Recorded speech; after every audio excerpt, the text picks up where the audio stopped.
Okay, so I just want to show you how to do your measurements. The ones that are a little bit more obvious are going to be around your neck. So just try to measure in the same spot, hold it with one finger, and look at it. That's going to be the easiest way to do that. Same thing with around your waist. The smallest part of your waist is going to be at the base of your rib cage, likely right above your belly button. So you want to pick the smallest part, take a deep breath, exhale. You want to tighten your abs but not suck them in. We're not vacuuming our stomach to take a measurement. I want you to relax but flex, because you can't flex fat. So as your body fat begins to decrease, you're going to be able to get an more and more accurate measurement. Okay, so again, just put your thumb there and then take a look at it, and that's going to be what you're going to record. Underneath your rib cage is going to be right at the base of your bra, base of your sports bra. So right across, the meaty part of your lats and right underneath your bust. And again, I don't expect you to be able to see that always. So take a deep breath. Exhale, tighten up your tummy, and again, just hold your finger on the measurement. Another part, because everybody's going to lose body fat differently, the place where I probably carry more body fat is going to be right below my belly button. So in that, you want to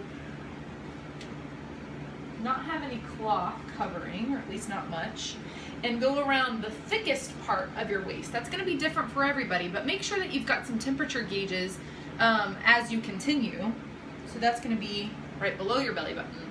Again, holding your finger on the mark.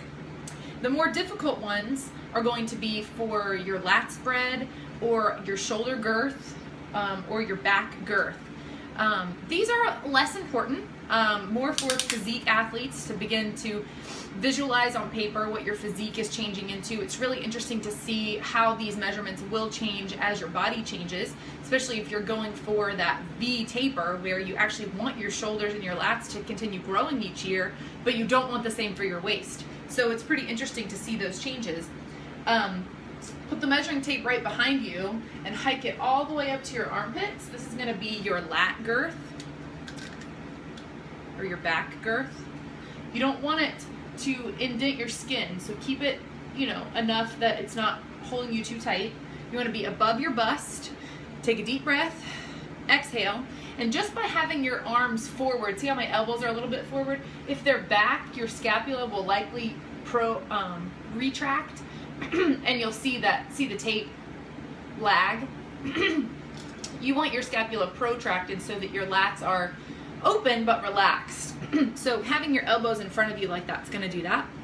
Again, hold the measuring tape and write that number down. Now for a lat flare, whenever you reach your arms out, your scapula already follow your humerus. So you don't have to do much to flare your lats in terms of flexing them, but keeping them flexed and holding the measuring tape is going to be a little bit more tricky.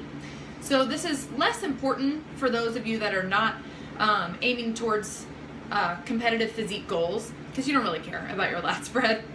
You care about where your body fat's coming off. So this is for those of you that want to measure your lat spread and don't have someone to do it for you. You're going to wrap it around the back.